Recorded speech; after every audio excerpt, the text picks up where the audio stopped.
राजस्थान की 2 बार की मुख्यमंत्री रह चुकी वसुंधरा राजे, जो कि प्रबल दावेदार थी, लेकिन वो मुख्यमंत्री नहीं बनती हैं। आखिर उनका क्या हुआ? क्या वो स्पीकर बनी? क्या वो उन्होंने चुनाव लड़ा? क्या वो मंत्री बनी? कुछ भी नहीं बनी। तो आखिर क्यों वसुंधरा राजे बिल्कुल हाशिए पर आ गई हैं? क्या उनका राजनीतिक करियर ढलान पर है, या फिर बीजेपी ने उनके लिए कुछ और प्लान कर रखा है, या फिर वसुंधरा राजे कुछ बड़ा करने वाली हैं? इन्हीं सब बातों को क्या कुछ होने वाला है चर्चा करेंगे। हमारे साथ हमारे executive producer Pushkar Chauhan sir हैं। सर, पूरी समीकरण आपने समझ लिया, सिर्फ राजे ही इकलौती नेता हैं जो साइड बैठी हुई हैं। अब ये समय आ गया है अम्बेश की क्या कोई बड़ा फैसला कर देंगी। उन्होंने 4-5 महीने का वक्त इसलिए लिया क्योंकि बीजेपी ने दुष्यंत सिंह को झालावाड़ बारा से 5वीं बार उम्मीदवार बनाया। वो वहाँ 3,70,000 वोटों से जीत के आए और सीटें कितनी भी कम हुई, कोटे में 4 मंत्री रहे, लेकिन दुष्यंत सिंह का नंबर नहीं लगा। अगर कहें कि ये राउंड पहला था विधानसभा चुनाव के बाद, क्योंकि विधानसभा चुनाव में गजेंद्र सिंह शेखावत बोलते थे मेरी अदावत चलती है, तो लोकसभा चुनाव के नतीजे में गजेंद्र सिंह शेखावत चुनाव भी जीत के आए। उसके बाद वो मंत्री भी बन चुके हैं। और वसुंधरा राजे, जैसा कि पूरा एक लंबा चौड़ा अम्बेश ने, हमारे सहयोगी ने बताया कि सब जगह कहीं ना कहीं लोग, शिवराज सिंह चौहान आज मोदी कैबिनेट में हैं, रमन सिंह स्पीकर हो चुके हैं, और वसुंधरा राजे सिर्फ एक बार लाइमलाइट में आई, जिस दिन आखिरी बार अगर कहना चाहिए बीजेपी के बड़े कार्यक्रम में, तो जिस दिन विधायक दल की बैठक थी और वो पर्ची पकड़कर पढ़ के जो राजनाथ सिंह जी से मिली थी, उसमें पढ़ते हैं और कहती हैं कि भजन लाल शर्मा। बस उसके बाद से अब तक बड़ा कोई बयान नहीं दिया है, लेकिन जो एक के बाद एक चोट हुई है। और दरअसल मैं दुष्यंत सिंह की मोदी कैबिनेट में दावेदारी की बात इसलिए कर रहा हूं, महज 50-51 साल के हैं और 5वीं बार सांसद चुन के आ गए हैं। लोग उसके ऊपर तर्क दे सकते हैं कि अनुराग ठाकुर 49 के हैं, तो अनुराग ठाकुर 2 बार मंत्री भी रह चुके, बीसीसीआई में भी रह चुके। दुष्यंत काम बेहतरीन कर रहे हैं, जिता के भी ला रहे हैं। पार्टी ने जो जिम्मेदारी, फिर दुष्यंत सिंह को अब तक मंत्री पद केंद्र में क्यों नहीं मिला, जबकि ये तीसरा लगातार टर्म है कि उनको बीजेपी को सत्ता मिली है और वो केंद्र में काबिज है। और वो 5 बार से 2004 और 2009 दोनों में यूपीए 1 और यूपीए 2 आया, तो उनका मंत्री बनने का कोई सवाल नहीं था। लेकिन क्यों UPA 3 sorry NDA 1, NDA 2, NDA 3, Modi 1 and Modi 2.0 और 3.0 में क्यों नहीं लगा? दरअसल अब ये बात खुल के आ गई है, और जो राजस्थान को बहुत अच्छी तरीके से समझते हैं वो कह रहे हैं कि अब टाइम अप है क्या वसुंधरा राजे के लिए, या तो अब वो कॉल लें या पार्टी अब उनको इसी तरीके से रख सकती है। आज अगर देखा जाए तो वो महज एक सीट से विधायक हैं और पुत्र उनके 5वीं बार सांसद हैं। इससे ज़्यादा इतर अभी वसुंधरा राजे के पास कुछ नहीं है।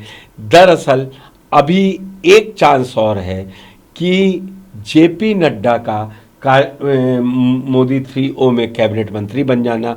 उसके बाद अब ये तय है कि अध्यक्ष पद का चुनाव, इसी उनको एक्सटेंशन जो राष्ट्रीय नेशनल एग्जीक्यूटिव हुई थी बीजेपी की, उसने जून तक का दिया था, और जून के 30 जून से पहले ही अगर दोबारा एक्सटेंशन नहीं मिलता है तो उनको वहां पर अध्यक्ष बदलना पड़ेगा। तब माना जा रहा है क्या नई टीम में कोई बड़ी भूमिका मिल सकती है दुष्यंत सिंह को? क्या राजे राजस्थान में ओबीसी कोटे से आती हैं? क्योंकि जो राष्ट्रीय अध्यक्ष के पद हैं पे जो चेहरे हो सकते थे, शिवराज सिंह चौहान अंदर, भूपेंद्र यादव मोदी कैबिनेट में अंदर, जो नाम आप लेंगे बड़ा, जेपी नड्डा आ ही चुके हैं, अमित शाह अंदर हैं, राजनाथ सिंह भी। राजनाथ सिंह खैर उम्र हो गई है तो मुझे नहीं लगता। जो नए दो युवा बड़े, तो अगर आप देखेंगे अनुराग ठाकुर हैं तो दुष्यंत सिंह हैं 50 साल की उम्र के आसपास के, तो इन लोगों के पास एक्सपीरियंस भी बहुत हो गया है, कम से कम सांसद रहते इन लोग को 20-20 साल हो गए हैं। इसलिए क्या अब मिलेगा, लेकिन मुझे लगता है अब जो ये लोग दबी जुबान से कह रहे हैं, उनके समर्थक कह रहे हैं कि अब वसुंधरा जी पार्टी से बहुत नाराज हैं क्योंकि उनको अभी कुछ नहीं मिला है। एक दिन हम लोगों की चर्चा हो रही थी, अम्बेश ने कहा क्या वो राज्यपाल बन सकती हैं, मैंने कहा अभी उनका अपना पूरा राजनीतिक करियर है, अगर पार्टी चाहती है, मुझे ऐसा अभी कुछ नहीं लगता है। क्योंकि वसुंधरा राजे, आपको मैं बता दूं, 1981 में भारतीय जनता युवा मोर्चा में भी रही हैं, महामंत्री रही हैं, तो कैरियर उन्होंने वहाँ से शुरू किया है पार्टी में, और अप्स एंड डाउन देखे हैं, 2-2 बार मुख्यमंत्री रही हैं, केंद्र में मंत्री रही हैं, पार्टी उपाध्यक्ष रही हैं, नेता विरोधी दल रही हैं। तो मैं अगर लिस्ट पे आ जाऊंगा तो उनके अनुभव में तो कोई कमी है ही नहीं, 5 बार की सांसद रही हैं। तो कुल मिला के जो अभी दुष्यंत सिंह और वसुंधरा राजे के लिए बड़ा कठिन समय है, क्योंकि लग रहा था वो जिस तरीके से शांत हैं, और उनको भी मालूम कहीं से फिलर्स मिले होंगे तभी वो शांत थी, नहीं तो वो जिस तरीके की नेता है, मैं आपको बता दूं, जब वो अपने पे उतर आती हैं, राजनाथ सिंह, मुझे घटना याद है, राजनाथ सिंह राष्ट्रीय अध्यक्ष हुआ करते थे और नेता प्रतिपक्ष उनका नाम नहीं हो पा रहा था, उन्होंने डेरा डाल दिया था, 2008 दिल्ली बुलवाई जा रही थी, बार बार नहीं आ रही थी। मैं उन दिनों बीजेपी कवर कर रहा था, मैं था, मतलब जोधपुर हाउस से लेके और उनके ये अपने धौलपुर भवन और ये उनकी एक बड़ी कोठी है सिंधिया हाउस जो है, जहाँ से एक टीवी चैनल चला करता था, बीकाजी कामा प्लेस के पास जी, वहाँ पर मैडम निकल ही नहीं रही, निकल रही है तो सिर्फ शीशा डाउन किया, कहा बोली जल्दी ही कुछ अच्छा मिलेगा। मतलब वसुंधरा राजे ने 2008 में जो करके दिखाया था, वो वाली वसुंधरा राजे को अगर आप आज याद करें तो उसमें बहुत बदलाव है। इसीलिए केजरीवाल ने 2-3 बातें जो इस चुनाव प्रचार के दौरान कहीं, आज भी अम्बेश का सवाल मुझसे आया था, क्या वो समय आ गया है जब केजरीवाल की भविष्यवाणी सच होगी? तो मुझे नहीं लगता है, क्योंकि जनसंघ के ज़माने से उनकी माताजी विजया राजे सिंधिया जुड़ी रहीं, वो जुड़ी रहीं पार्टी से भी, बीजेपी से भी, तो लेकिन अब वो कदम कोई उठाएंगी, मुझे नहीं लगता है कि अब बीजेपी का मौजूदा आला कमान कोई बड़ा पद दे के उनको नवाजेगा। लेकिन सर देखिए, हम लोग जब ये हो रहा था कि भाई लोकसभा इलेक्शन तक का राज्य इंतजार कर सकती हैं, लोकसभा इलेक्शन हो गया, ये था कि राजस्थान में सीटें और देश में सीटें तय करेंगी कि उनका अगला कदम क्या होगा। अब बीजेपी देश में बहुमत में नहीं आई, राजस्थान में भी खैर बहुमत क्या 25 सीटें थी और आपकी 11 सीटों का आपको नुकसान हुआ। तो अब देखिए, अब जो इनके कहा जाए कि राहुल कसवा हो गए, प्रहलाद गुंजन हो गए, राहुल कसवा तो सांसद हो गए कांग्रेस के, लेकिन इनका समर्थन तो अगर किसी बैक हैंड से चाहिए होगा तो वो राहुल मेरे ख्याल से खड़े होंगे। प्रहलाद गुंजन भी आजकल भले ही कांग्रेस में है, लेकिन ये सब गए तो वसुंधरा को आपने साइडलाइन किया, उसी के बाद गए। अब जिस तरीके से कई सारे विधायक हैं, अब बीजेपी को उसको भी फ्रेम करना पड़ सकता है कि भाई देखिए, प्रियंका चौधरी जिन्होंने बाड़मेर में कैलाश चौधरी का समर्थन किया था, वो बीजेपी से बागी होकर विधायकी लड़ी थी। अब कैलाश चौधरी तो हार गए, लेकिन प्रियंका चौधरी के लिए जो वादा किया होगा उस वक्त बीजेपी ने, वो तो आपको निभाना पड़ेगा अपनी सरकार में। उसी तरह आप चंद्रभान आक्या को देख लीजिए, चंद्रभान आक्या भी बागी होकर चुनाव लड़े थे, उन्होंने भी विरोध जताया था।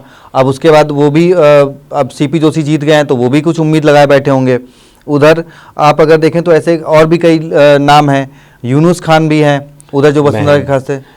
महंजीत मालवी भी कांग्रेस से आके इधर, अब उनको क्या मिले जी, लेकिन सर उनकी तो विधायकी भी चली गई ना। हाँ वही उनकी तो विधायकी भी चले गए थे वो, उसके उसमें TV9 ने एक पैकेज बनाया है, हमारे सहयोगी ने बड़ा अच्छा पैकेज बनाया था कि खैर वो एक कहावत राजस्थान में बड़ी, राजस्थान क्या पूरी देश में पड़ी है सर, वो क्या दुबे जी चले थे चौबे नहीं चौबे जी बोले छब्बे, चौबे जी चले छब्बे बनने, दुबे बन के लौट। तो महेंद्रजीत मालवीय जी के साथ कुछ वैसा ही हुआ कि वो विधायकी से उन्होंने पहले इस्तीफा दे दिया, बाद में वो सांसदी लड़े, सांसदी भी गई, विधायकी से ऑलरेडी इस्तीफा दे रखा था, वहां से फिर बागी दौरा वो BAP वाले ले गए वो सीट, राजकुमार राउत। तो अब ये अब उनके पास फिर चांस है, फिर बाप वाले अच्छा राजकुमार राउत वाली सीट खाली है। हाँ। वो लेकिन मुश्किल है सर उनके निकालना। खैर सर ये जो इतनी सारी विधायकों की अब जो उभर के आएगी वो उसको मनाने के लिए कहीं ना कहीं आपको वसुंधरा राजे की जरूरत पड़ेगी, प्लस 5 सीटों पर उपचुनाव है। अगर आप उनको साइडलाइन कर रहे हैं तो बीजेपी को बड़ा डेंट लगने वाला है। मतलब बीजेपी का प्लान आप क्या देख रहे हैं राजस्थान में? बीजेपी अगर बिना वसुंधरा के तो बड़ा गांठ बन, थोड़ा सा ना, ये जो राष्ट्रीय अध्यक्ष का बदलाव होना है जी, कौन बनता है, कौन कौन टीम में जाता है, क्या नई टीम का। खैर उपाध्यक्ष वसुंधरा जी हैं ही अभी। हाँ वो हैं, उपाध्यक्ष हैं वो बस हैं उपाध्यक्ष जी। तो अब मेरी समझ ये कहती है अम्बेश कि वसुंधरा राजे कोई बड़ा कदम जरूर उठाएंगे और इसमें वो एक मैसेज देंगी कि कुछ न कुछ उनको मिलना चाहिए। वो पार्टी की उस समय से कार्यकर्ता हैं जब पार्टी के पास ना लोग होते थे, ना झंडा बैनर बिछाने वाले लगाने वाले लोग होते थे। वो उसी दौर से हैं। मैंने जैसा बताया सन 80 में 81 में भारतीय जनता युवा मोर्चा बना, तब उसके बाद वो उसमें युवा मोर्चा के सदस्य नहीं, तो उनके ऊपर ये लांछन नहीं है कि वो इधर से लौट आई उधर से लौट आई। पुरानी है, परिवारवाद नहीं लगेगा, क्योंकि संस्थापकों सदस्य में से अगर विजया राजे सिंधिया उनकी माँ थी तो वो भी पार्टी के लिए काम कर रही थी। तब सर सबसे बड़ी बात कि उन्होंने भले उनकी माँ सदस्य थी, और जब वो 84 से इन्होंने अपना पहला चुनाव लड़ा, वसुंधरा जी ने 84 में अपना पहला चुनाव लड़ा था भिंड से, और वहां उनको हार का सामना करना पड़ा। वो एक जबकि थी ग्वालियर से लेकिन उसके बाद वो आती है राजस्थान और 85 में वो अपना पहला चुनाव लड़ती हैं विधायकी का, और वो पहला चुनाव जीतती हैं, और उसके बाद फिर 85 में वो विधायकी जीतती हैं और 89 से वो सांसदी लगातार 5 बार जीतती हैं। और फिर 89 to 91 रही, 91 to 96 रही, 96 to 98 रही, 98 to 99 रही, 99 to 2004 रही। और इसके बाद 2003 में जब वो विधायकी लड़ती हैं झालरा पाटन से, और 2003 से लेकर अब तक लगातार 2023 से 8, 13, 18 और 23 5 बार लगातार विधायकी वो जीत रही हैं। तो ये उनका प्रोफाइल है, जो उन्होंने एक ऐसे स्टेट में अपने आप को स्थापित किया जिसे मर्दों का प्रदेश कहा जाता है। हाँ, कांग्रेस के मंत्री ने जिस तरीके से कहा कि भाई मर्दों का प्रदेश है, उस जैसे प्रदेश में उन्होंने अपने आप को स्थापित किया, अपना चेहरा बनाया। शेखावत से ज्यादा सीटें वो जिता के लाई। में उनका एक बयान में हमेशा जब वसुंधरा की बात चलती है तो मैं कोट करता हूँ। वो कहती हैं कि जब से मैंने 21 पे लाके छोड़ा है तब से अपनी दम पे सरकार नहीं बना पाई है कांग्रेस, उसको बाहर की मदद जरूर लेनी पड़ी है। जब से वसुंधरा राजे, देखिए अगर हम 2008 की बात करें तब कांग्रेस की 96 सीटें थी, 92 थी। अच्छा, फिर वो 4, अच्छा 6 ये बीएसपी वाले, और उसके बाद जब 2018 में आए तब आपके पास 99 रह गई। ठीक है, और इस बार तो खैर अभी सत्ता से आप बाहर ही हो गए, आप बड़ा रिपीट का दम बढ़ रहे थे।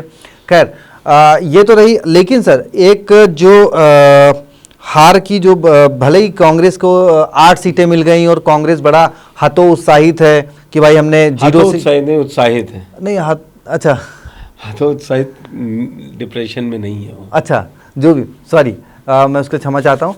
तो जो उत्साह है कांग्रेस में, लेकिन कांग्रेस में भी एक कलह जो है वो उजागर होने लगी है। देखिए जिस तरीके से वैभव गहलोत वाली सीट रही हो, उसमें पूर्व मुख्यमंत्री अशोक गहलोत का बयान रहा हो, अब वो सीट हार गए हैं, तो देखिए अब उस पर पीपी चौधरी वाली पाली सीट पे आ गए। जी